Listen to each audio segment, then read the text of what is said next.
गृह मंत्री अमित शाह पहुंचे चंडीगढ़। सीएम सैनी ने अमित शाह का किया स्वागत। नायब सिंह सैनी फिर बनेंगे हरियाणा के सीएम। विधायक दल की बैठक में शाह ने किया ऐलान। पंचकुला में सीएम सैनी ने शपथ स्थल का लिया जायजा। वरिष्ठ अधिकारियों के साथ किया मुआयना। भिवानी में एसडीएम से मिला किसान सभा प्रतिनिधिमंडल। विभिन्न मांगों को लेकर सौंपा ज्ञापन। नमस्कार, स्वागत है आपका आज की खबर में। मैं हूं आपके साथ महिमा शर्मा। बढ़ते हरियाणा की बड़ी खबरों की ओर। हरियाणा भाजपा विधायक दल की बैठक के लिए केंद्रीय गृह मंत्री अमित शाह चंडीगढ़ पहुंचे, जहां हरियाणा के कार्यवाहक मुख्यमंत्री नायब सिंह सैनी और अन्य नेताओं ने अमित शाह को पुष्प देकर उनका जोरदार स्वागत किया। हरियाणा में नायब सैनी ही मुख्यमंत्री बने रहेंगे। बता दें कि पंचकुला में भाजपा की मीटिंग ने उन्हें विधायक दल का नेता चुन लिया गया है। मीटिंग में पूर्व गृह मंत्री अनिल विज और विधायक कृष्णा बेदी ने सैनी के नाम का प्रस्ताव रखा, जिस पर सभी विधायकों ने सहमति जताई है। मीटिंग में केंद्रीय गृह मंत्री अमित शाह और मध्य प्रदेश के मुख्यमंत्री मोहन यादव भी ऑब्जर्वर के तौर पर मौजूद रहे। बता दें कि कल 11 बजे शपथ ग्रहण होगा। पंचकुला के शालीमार ग्राउंड में शपथ के लिए बड़ा मंच तैयार किया जा रहा है। इसमें पीएम नरेंद्र मोदी समेत भाजपा और एनडीए के सहयोगी दलों के शासित राज्यों के मुख्यमंत्रियों समेत 37 नेता मौजूद रहेंगे।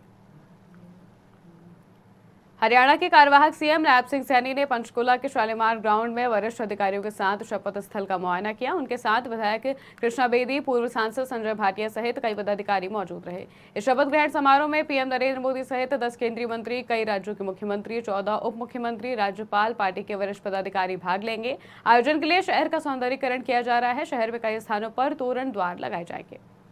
देखिए, जैसे आपने स्वयं ही देखा होगा कि तैयारियां पूरे जोर शोर से चल रही हैं। भव्य समारोह करने की पूरी योजना है।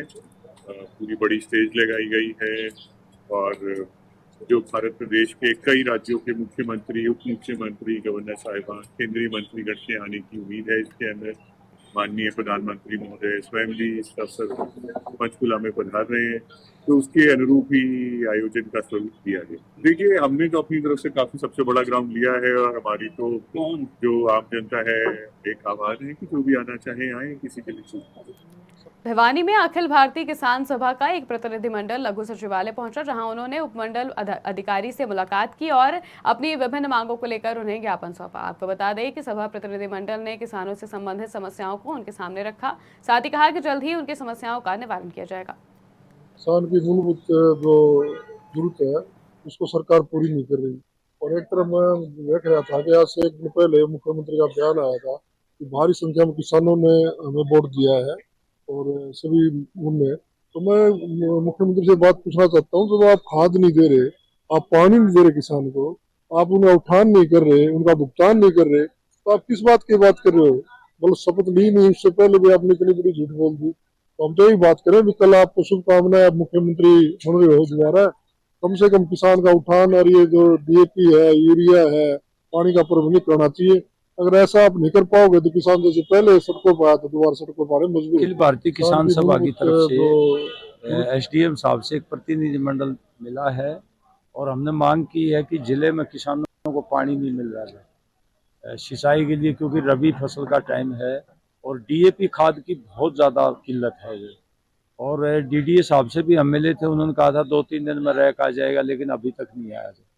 ये हम मांग कर रहे हैं कि तमाम किसानों को नहरी पानी उपलब्ध हो, डीएपी खाद की पर्याप्त संख्या में आपूर्ति हो शीघ्र अतिशीघ्र, क्योंकि किसान मारा फिर रहा है। और जो बाजरा मंडियों में आ रहा है, धान आ रहा है, उसकी खरीद और उठान और भुगतान ये तेज किए जाएँ। काफ़ी स्थिरता चल रही है। और गांव और शहर में जो आवारा पशु हैं, शहर में तो रोज आए दिन दुर्घटनाएं हो रही हैं, गांव में फसल खा रहे हैं। अब तो कई गौशाला को गवर्नमेंट जो ने करी है, हम ग्रांट दे रहे हैं, लेकिन आवारा पशुओं का ना नगर परिषद प्रबंध कर रही है, ना सरकार ने प्रबंध किया है। इन मांगों को लेकर आज हमने एसडीएम साहब को ज्ञापन दिया है और ये कहा है कि आप इन मांगों को स्वीकार करें, अन्यथा काफी संख्या में लोग आके आंदोलन करेंगे। अखिल भारतीय किसान सभा की पानी की जरूरत पड़ती है या खाद की, उसको टाइम पे कभी भी नहीं मिला। आज 10 साल पहले भी हो गए, आज नई सरकार भी बन गई, लेकिन किसानों की तरफ ध्यान नहीं दिया जाता। आज टाइम पे अगर उनको खाद नहीं मिलेगी, बुआई का टाइम है, किसान को खाद नहीं मिलेगी तो फसल कम होगी, किसान का भी नुकसान होगा, इसके साथ साथ देश का भी नुकसान है। किसान को उचित मात्रा में पानी मिलना चाहिए, समय पे खाद मिले।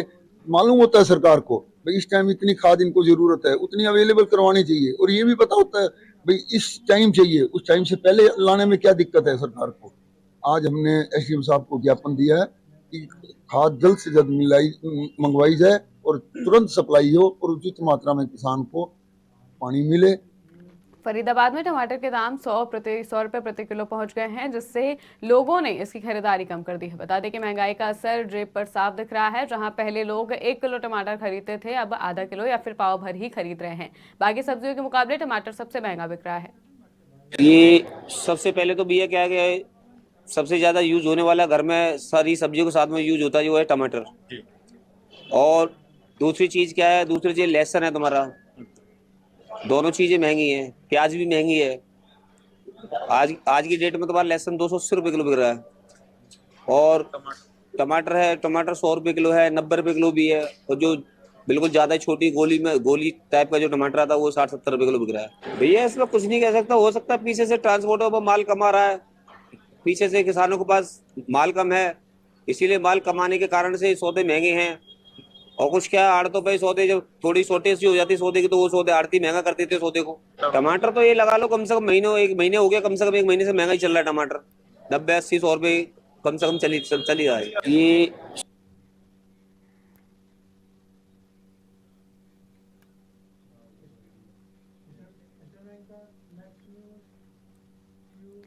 तो अंबाला जब में हम सेब से भरी एक पिकअप गाड़ी ट्रक से टकरा गई। टक्कर लगने से पिकअप चालक की मौके पर ही मौत हो गई, तो वहीं ट्रक ड्राइवर ट्रक केबिन में करीब 2 घंटे तक फंसा रहा। घटना की सूचना मिलने पर पहुंची पुलिस और दमकल विभाग की टीम ने एम्बुलेंस मंगवाई और राहगीरों की मदद से 2 घंटे की कड़ी मशक्कत के बाद केबिन में फंसे ड्राइवर को बाहर निकाला और इलाज के लिए अस्पताल भिजवाया। गाड़ी कुल्लू से भर के आरती से भरा हुआ गाड़ी में, और जी हम जैसे पास लेने लग रहे थे, सायरन वाली गाड़ी कार बराबर में आई और इसने इमरजेंसी ब्रेक मारे इस गाड़ी वाले ने, और हमारी गाड़ी इस गाड़ी में पड़ गई। पहले हमारी गाड़ी एक्सीडेंट हुई, बोलो पिकअप गाड़ी थी हमारी। उसके बाद इस गाड़ी को देखने के चक्कर में 2 गाड़ी का रोक टूट गई। ये मेरे चाचे मान लो, उस्ताद जी मान लो, ये रुड़की के थे, मैं सहारनपुर का था। मैंने इनके साथ गाड़ी सीखी हुई है, वो इनके साथ कुल्लू चल रहा था। तो अब मैं गाड़ी चला के आ रहा था पहाड़, तो चाचा ने उतारी मारे गाड़ी, उस्ताद जी नहीं। अब यहाँ कीरतपुर में आके गाड़ी मुझे दी, मैं यहाँ से थोड़े पीछे लो लेके आया। फिर चाचा कह रहा गाड़ी मैं ही चलाऊंगा, अब तू बैठ जा आराम से। अब यहाँ पे आके ये मर गया, हादसा हो गया। तो जब हम इधर से निकले तो समथिंग 4 बजे के बीच जब हम आए तो यहाँ एक्सीडेंट हुआ था। ये कैंटर है और पीछे गाड़ी है, उसका हो रखा था। तो उसके बाद जैसे हमने कॉल वगैरह की तो सभी पुलिस पर मौके पर पुलिस आ गई। उसके बाद इस चक्कर को देखते देखते 3 गाड़ियां आपस में लग गई दूसरा, जिसमें के कैबिन में एक बंदा जो फंस हुआ था। उसके बाद हमने हाइड्रोडर बुलाकर उस कैबिन से निकाला लड़के को और हॉस्पिटल में लेकर गए उसको।